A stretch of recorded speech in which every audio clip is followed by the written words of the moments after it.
Okay, today is May 1st. May Day. What a good day to talk about Russia. Okay, today we're going to talk about Russia. We'll start on Constitution. Russia has, what is its latest constitution? 1993. Close enough. Okay, that's when they voted on a new constitution. So the current constitution is 1993, which came right after the 1993 coup and the attempt to take over the Duma, and that's where we get our present system. Russia is a federation, so we have the Russian Federation, composed of the different republics and oblasts. And what kind of a system does it have of those three that we talked about at the top of the column? Semi-presidential. All right, very good. It is a semi-presidential system.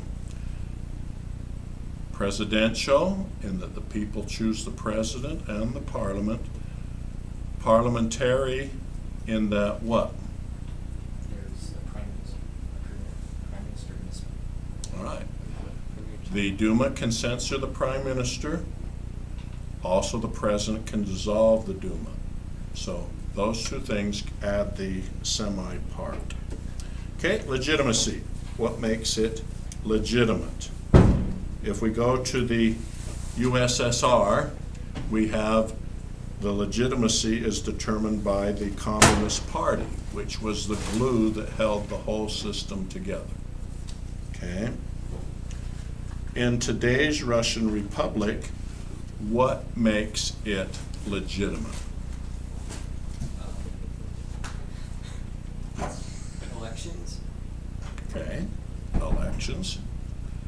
And that is part of the pluralism. But what about elections lately? They're corrupt. But So what does that do to legitimacy? Going down. Also, we have the 1993 Constitution, which gives legitimacy to the system. It's been tested by coups. And also, we have economic prosperity. And as economic prosperity increases, legitimacy increases. Another thing that has helped Putin with legitimacy has been what? What has he done to help? Chechnya. Chechnya was a thing that he tried to help solve, but Chechnya has been a complete disaster for some. But Putin has brought law and order to and reduced crime. So Chechnya could be part of that, and that Chechnya now is tamed somewhat. But the fact that he's reduced crime has helped with his legitimacy, even though he has reduced pluralism and voting. Okay, let's go over to historic past. Of course, we have Tsarist rule. And what does that give us into the current Russia? Yeah. You have a really strong centralized government. All right, centralized government coupled with authoritarian rule, which has been part of their past and culture. Okay, we have the revolution, the first revolution with Marx and Lenin. This is the 1917 revolution, and this is the whole basis for the communist rule. In that, what is the difference between Marxism and Leninism? Lenin, you had to have. Russ Paulson, please call extension 5106. Russ Paulson, please call extension 5106. Thank you. I believe you had to have like a small group represent the people instead of just everyone making decisions together, which is what Marx said. All right, excellent. So Marx believes in the revolution of the proletariat, or the workers would unite and create this ideal society. Lenin believes in the vanguard of the party. The party, which was the Bolsheviks, they would lead the revolution. A vanguard is somebody who goes ahead to lead. Okay, then we have Stalin. How did Stalin differ from Lenin? He killed more people. He killed a lot of people, yeah. He did. Stalin is not pragmatic. Lenin is very pragmatic. He'll use a market system if that worked. Stalin is not pragmatic, and he is very authoritarian in his rule. The glue that keeps all this together is the Communist Party again. Then we have reforms, reforms by Gorbachev. What are his reforms? Glasnost, which is the openness. Perestroika, which is the restructuring, mostly economic. And then we have the collapse of the whole system. And this comes with the 1991 revolution. And who becomes the leader of Russia? Yeltsin. And he will establish the Russian Republic. We'll have all the other republics leave. And then the other big event is the 1993 coup and the establishment of the current Constitution. Okay, so that's all historic past. Okay, let's go over to geographical division of powers. They have a system of federalism. There are 89 different units in the federal system of Russia. We have oblasts. What's an oblast? Is that where it's a Russian majority? That is correct. Russian majority in an oblast. Then we have a republic. A republic is a Russian minority. And then the rest are territories. These are people that are developing to become a oblast or republic. Okay, let's go over to political culture.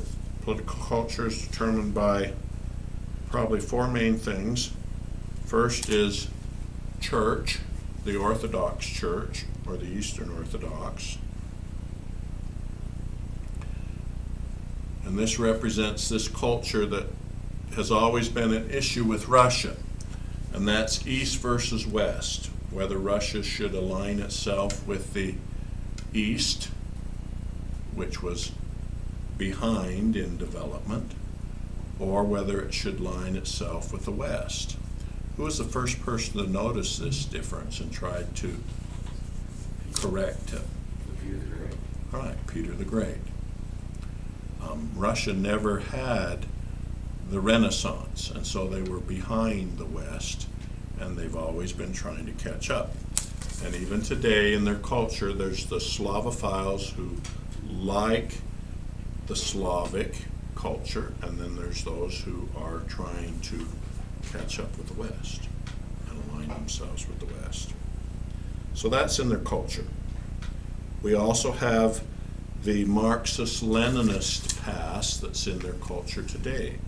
This idea of equality of result, which is foreign to most Westerns, but this is still in their culture. And so when they went to the modern system and had shock therapy in the 90s, there were still Russians clinging to their cultural past, that this is not fair.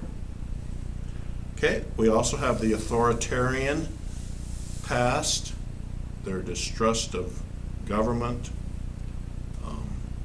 but authoritarian government and authoritarian leader, which Putin is playing into, which is part of their czarist past, their communist past that they've always had. And also the importance of nationality is in their culture. You have all these cultures. Remember, as Russia expanded to get warm sea outlets, they took in multicultural systems and multiculture of people. And this has affected their current system today. You have a lot of cultures. Okay, next box, executive branch. We have two parts.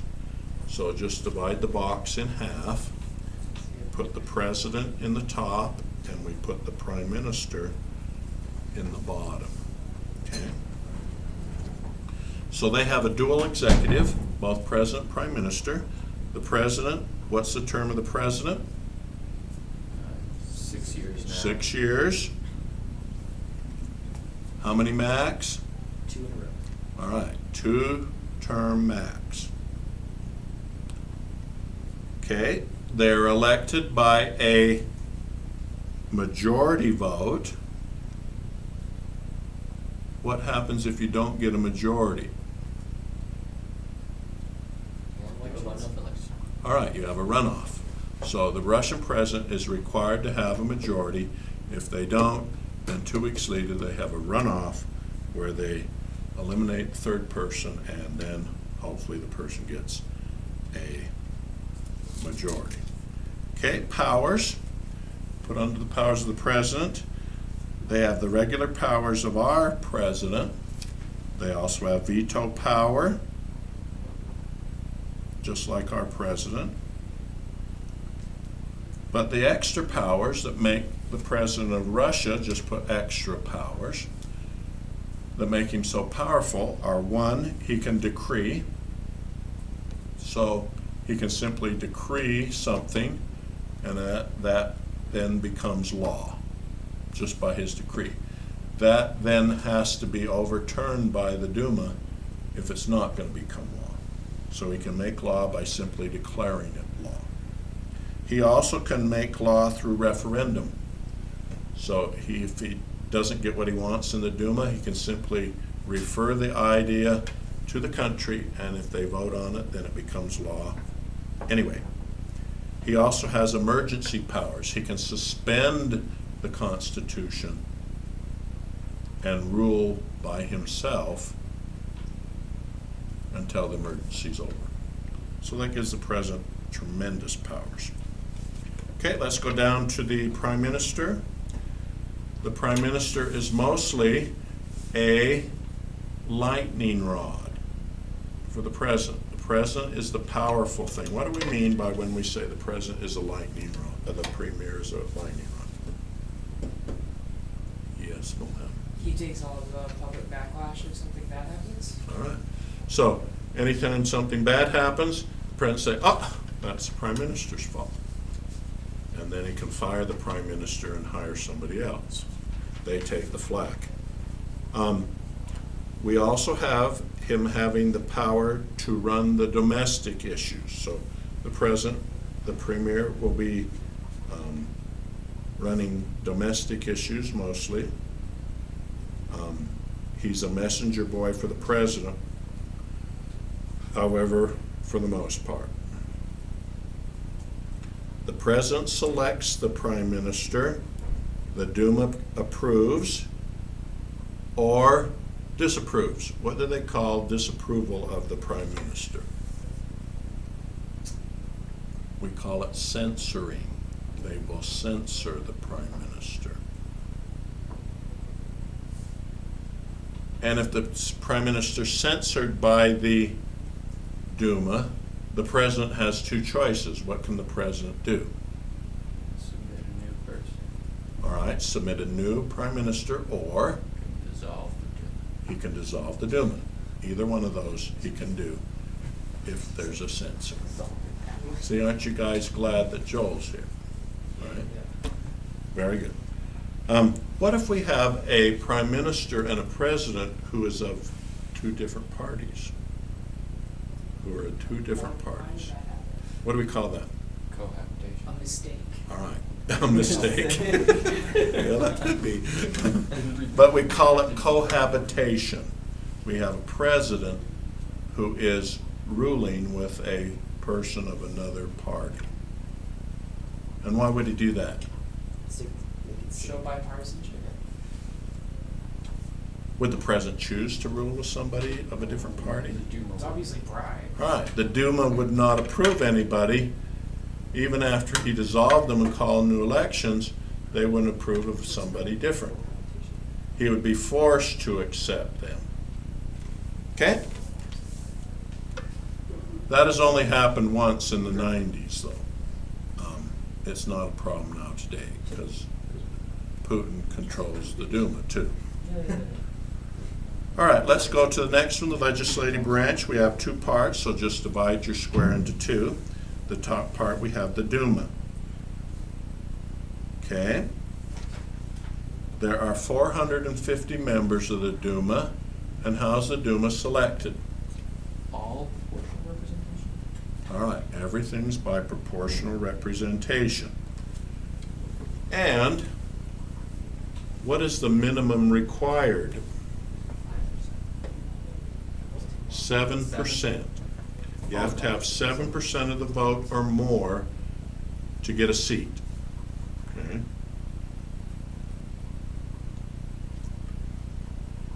And what's the term of the Duma? It used to be 4, but now it's 5. So it's a 5-year term, just like the British Parliament. Now, remember, they're the most powerful branch of the legislature.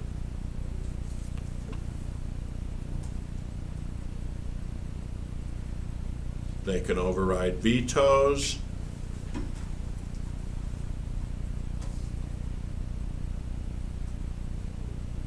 Remember, they do have their limitations, because what can the president do if they supersede their bounds? All right, you can dissolve them, and then they have to run for re-election. So they do have their limitation. Remember, the parliament's a wild place. Remember the free-for-all we saw? You get all sorts of fun things in the Russian parliament. All right, we have the Federation Council. Federation Council has 2 members from each federal unit. So each of the 89 units have 2 from each. And they are mostly appointed now. Putin changed it for appointment. They do have special powers. They approve judges. They also approve treaties, but they're mostly like the House of Lords. Their main power is to delay bills of the Duma, because they can be overridden by the Duma. All the Duma has to have is 2/3 vote, and what the Federation Council does doesn't matter. Just like the House of Commons can overrule the House of Lords.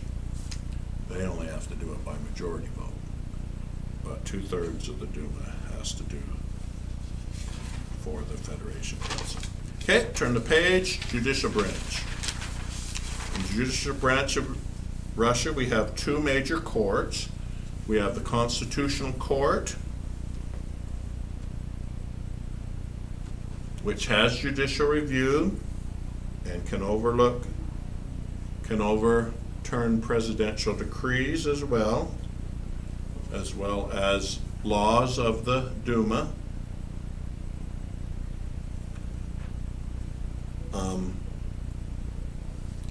We also have the Supreme Court, and the Supreme Court, they rule on criminal laws, civil laws, and any other type of law. In Russia, we have code law. We don't have common law. We have code law. All their law is codified and put into law books. Problems with Russia and their courts. They have protected some civil rights, and we do have jury trials, but there is a big problem in Russia with civil rights as limited by the president. And also there's a need for trained lawyers. There's not enough lawyers in Russia for enough people to be trained in law to give the defense to people who are convicted of crimes. So those are all problems with a system that is controlled by a strong president. Okay, next, bureaucracy. In the USSR, the bureaucracy that controlled the economy was called the Gosplan, G-O-S-P-L-N, P-L-A-N. And people got into that bureaucracy by the nomenklatura, which was the list of elite people who were chosen to be in this bureaucracy.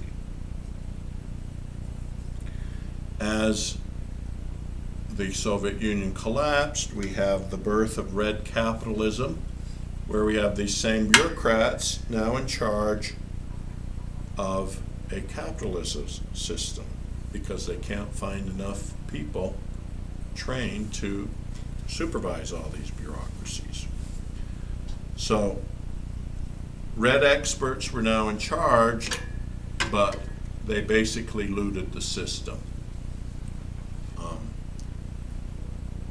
Next, today we have more patron-client system where this resulted from a breakdown of the nomenklatura, where now we get people who are friends of people because there was no new Rachel civil Taylor, service please system. come to the main office. Rachel Taylor, please come to the main office. Thank you. So with the breakdown of the Soviet Union, we don't have a new civil service system based on merit like the nomenklatura, and so they've resulted in a patron-client system today. There's two major problems. Problems with implementation, because just like in Mexico, personal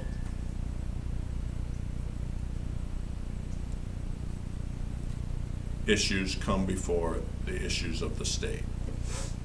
So they'll take bribes, whatever else. And then the other big issue is competence. Do you get to your position by merit? No. You get to your position because of who you know, not what you know. All right, let's go to parties.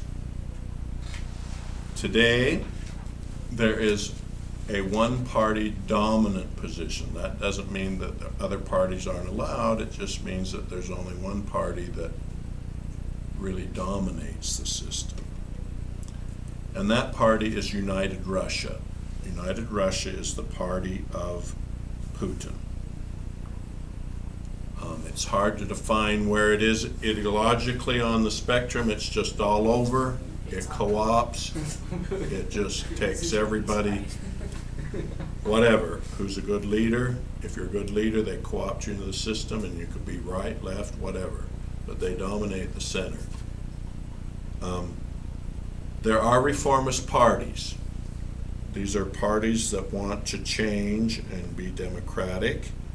They include the Bloko, which is the Apple Party. That's very pro-democratic, but they didn't even make the 7% cut last time. There's also Just Russia, which is democratic socialism. They're a socialist party, but they are democratic. And then there's the Right Cause Party, which is conservative, but do want reforms. And then there's the kooky party called the Liberal Democrats, and that's the Liberal Democrats, and that's headed by Zhirinovsky, and he is the far, far right person who wants to reclaim Russia and all of the former colonies of Russia. But he's the one that started most of the fights in Parliament by his fiery rhetoric. You also have the Communist Party too still, but they're just kind of there. They have actually had sometimes the second highest number of votes. Okay, let's go to interest groups. There were none in the USSR. Those that were what we call transmission belts that were to further public or party policy. Today, we have a few. One of them is the Orthodox Church. They're a player. They give input. We also have labor unions, various trades, the coal miners union. We also have the oligarchs. These are the oligarchs. These are the people who are business tycoons who made it rich off the deregulation of the Soviet system. And we also have the Russian Mafia, which is an up-and-coming group. This is underworld crime,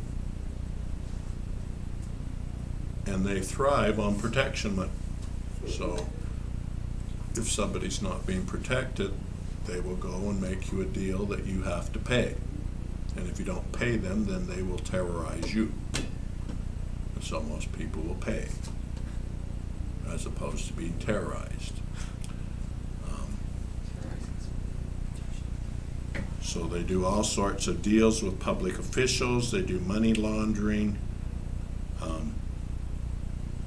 Putin has been fairly successful in taming the oligarchs and taming the Russian mafia. And that gives him legitimacy.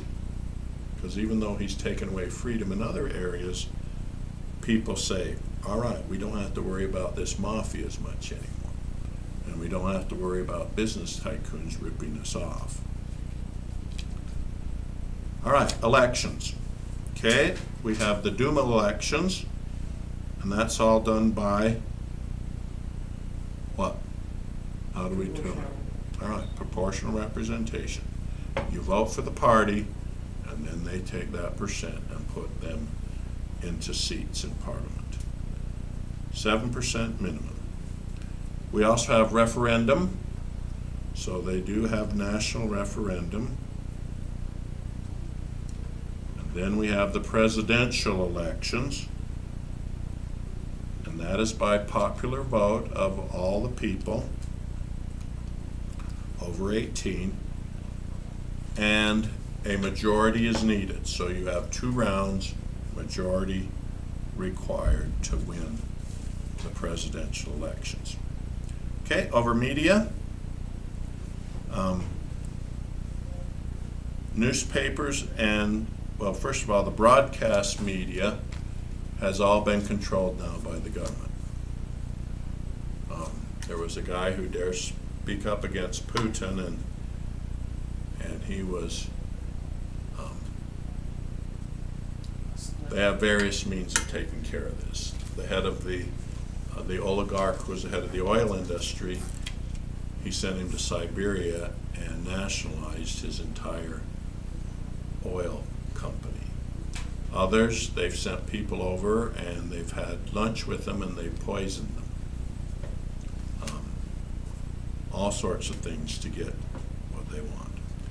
So the Kremlin used state-controlled companies to take over the only independent TV station. Critics of Chechnya were poisoned. There is no free press, no free broadcast in Russia. It's all controlled by the state. Okay, social cleavages. There are 4 main cleavages. First, nationalities. This is illustrated by what? Against Mongolia, like Tibet and all that stuff. Is that China? Yeah, Chechnya. Just kidding. Illustrated by Chechnya. Yes. Chechnya won its independence. They're all the same. Russia does talk. Okay, what's the current illustration? Crimea. All right, the Crimea. We have Russians who are a minority in the Ukraine, but he's going to protect them, and so we take over the entire Crimea. So nationalities, where they are, whether they be Ukrainian, whether they be Georgian, we went to war with Georgian issues. We went to war with Crimean issues with the Ukrainians. And right now, Russians in the eastern part of Ukraine, they're having riots in the streets. One of the state governors was shot just a week ago. I mean, we've got major issues going on here even today. So, nationality. Another one is religious cleavages, and these are between not only the Orthodox Church and other churches, but also between religious people and non-religious people. What rights should religious people have? We also have between social class. So social class is another issue. And this is caused by this birth of this new rich society, the oligarchs. I mean, there are people in Russia living very high lifestyle with all the money that they've gotten in this new system. And then you've got the very poor. And then another issue is rural versus urban. So you've got people in the cities who are mostly of a richer lifestyle versus people in the country who are more poor. Okay, next page. Citizen-state relations, participation. First of all, participation in Russia is very high. They have in the 70% of people who are voting.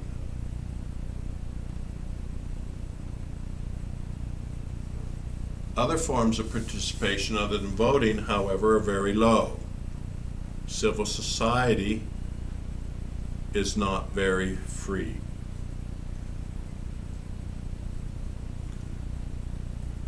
Also, the number one form of determining participation is efficacy, and efficacy in Russia is low.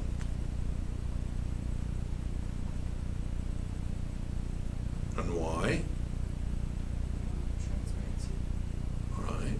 Are your votes counting? No. Do you get to elect people you want to choose? No, because they're eliminated from the ballot before the ballot comes out. So all of these things tend to make people say, it doesn't matter who I vote for, it's not going to make a difference because I can't vote for the people I want. So that is a big issue in Russian participation, efficacy. Socialization, some of the same kind of things in other countries. Family's number one. But in Russia, you've got other things, including schooling, including the media, that also play a big part in what you do. All right, let's go to civil society. Civil society is slow in developing. Some of the things you have outside of government control include religion. The Russian Orthodox Church operates mostly outside the control of the state. Also, you have youth organizations that are organized, like NASHI, N-A-S-H-I, which is the youth group that helps train youth to get into the system and be part of the party of United Russia, of course, and get you into the system as a leader. Okay, let's go over to the next, gender issues. Russia is very backward in including women in political life. Now, in the Soviet Union, they weren't so much, because in the Soviet Union they drafted men and women went into leadership positions in the military, and they were treated the same. However, right now, women are in very low percentages in the Duma and in other political parts of life. So, gender issues, not so good for women in Russia today. Okay, political recruitment. There are 3 ways that you can get into leadership. One way is through parties. You can join a party, join United Russia, and you can work yourself up the system. You also can get in a patron-client system, get to know somebody and get a job in the government. And they do have a nomenclature system to a lesser degree where you can get on the list and then get your job in the government. But most of that's by who you know, whether you get on the list, and then you get a government job. Okay, political change. We have 2 big events. The 1991 revolution and the fall of the Soviet Union, where we have all these 15 republics split apart. Russia, then the largest of the all, becomes a country of its own. Then we have the 1993 coup and the adoption of the current Constitution, the 1993 Constitution, which came right after the coup in December of 1993. As far as statutory change, Yeltsin, they had a democracy, but it was messy.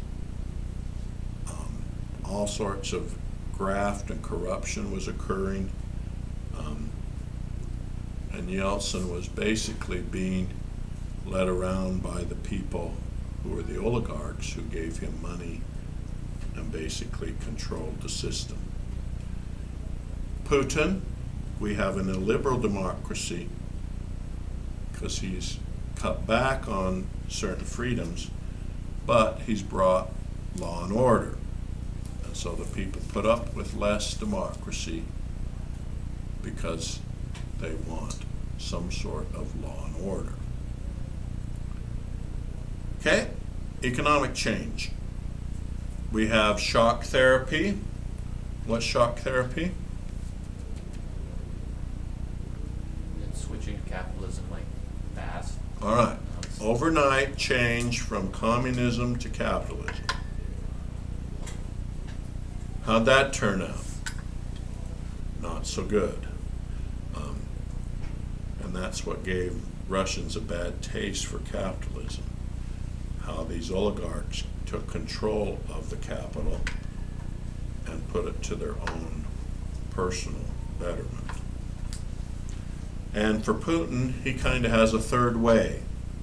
He's trying to do capitalism, but yet not, and try to go through the middle, not capitalism, not communism, but in the middle here, to try to control and run this system with an authoritarian political system. So Russia is right in the middle here on this scale, and they're in the middle of the democracy scale and in the middle of the marketization scale, because they don't have a command economy, but they don't have a market economy either. Okay, go over to globalization. Russia has globalized by, they wanted to join the G8, well, the G7, and it became the G8. This is the government, the 7 largest economies, they gathered together. Well, Russia said, me too, so they made it the G8. So they are globalizing with that. But then now with the invasion of the Crimea, I think they've been kicked out. Or I think that's part of the sanctions program to kick them out of the G8.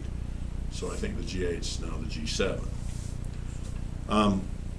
Another issue is the Crimea.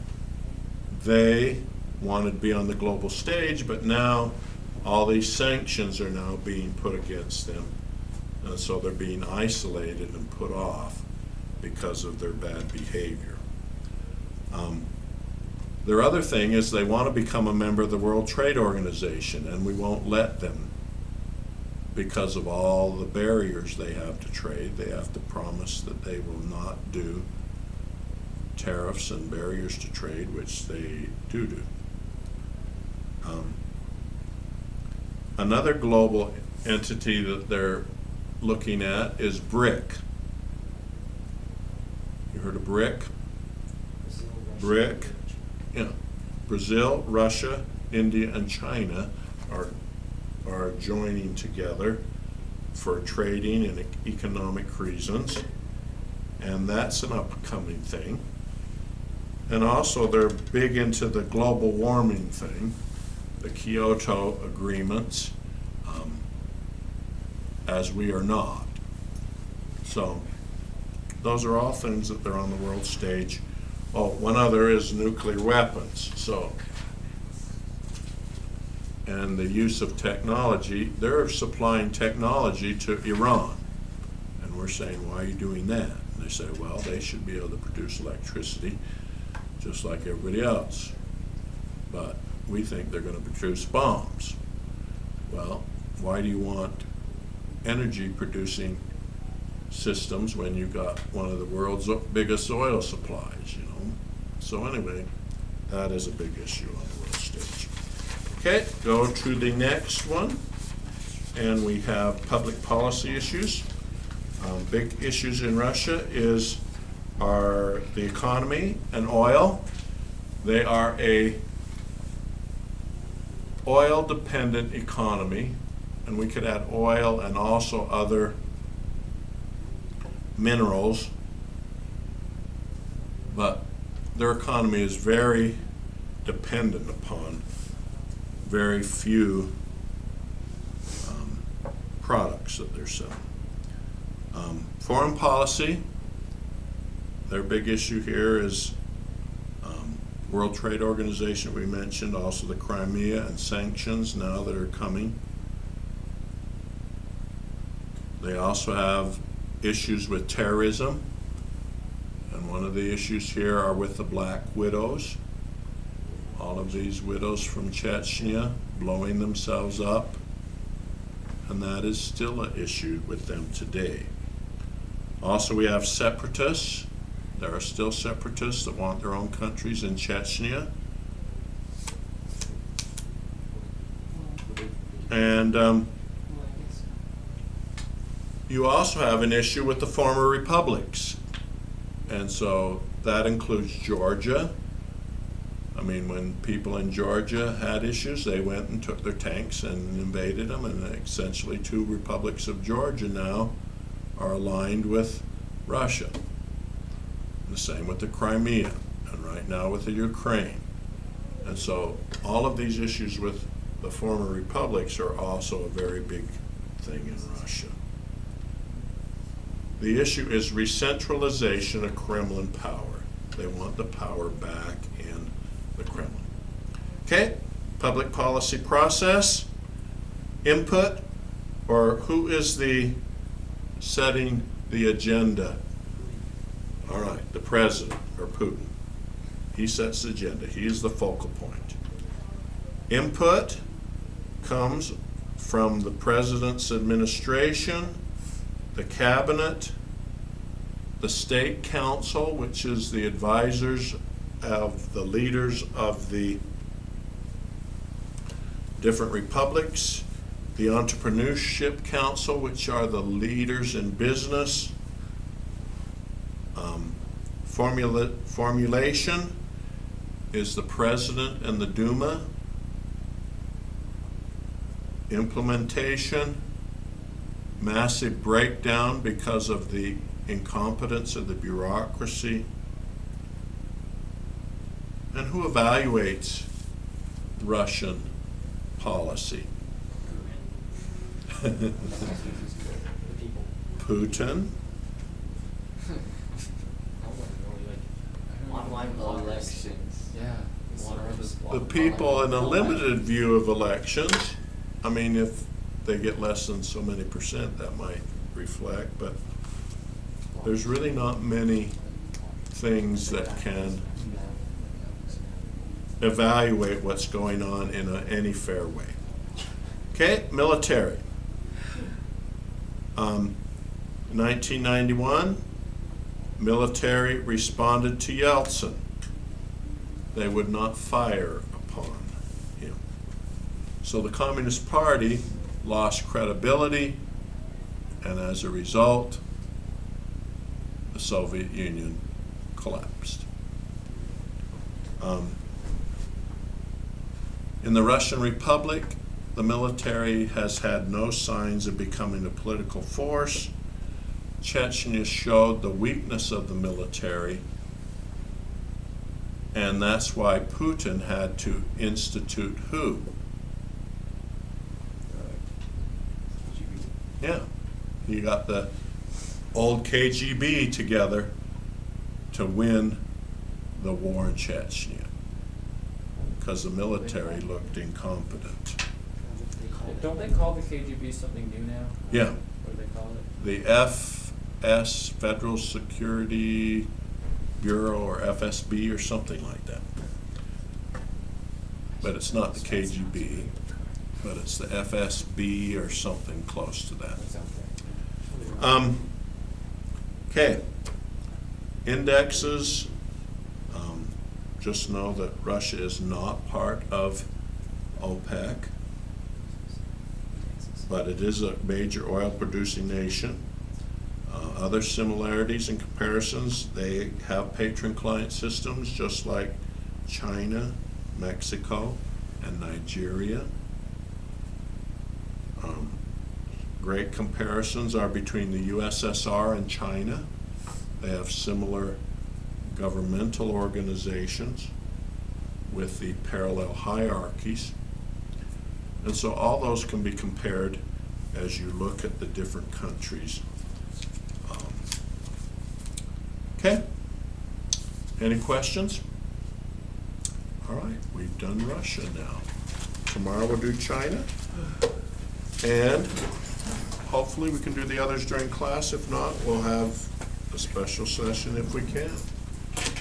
Time is fleeting, however.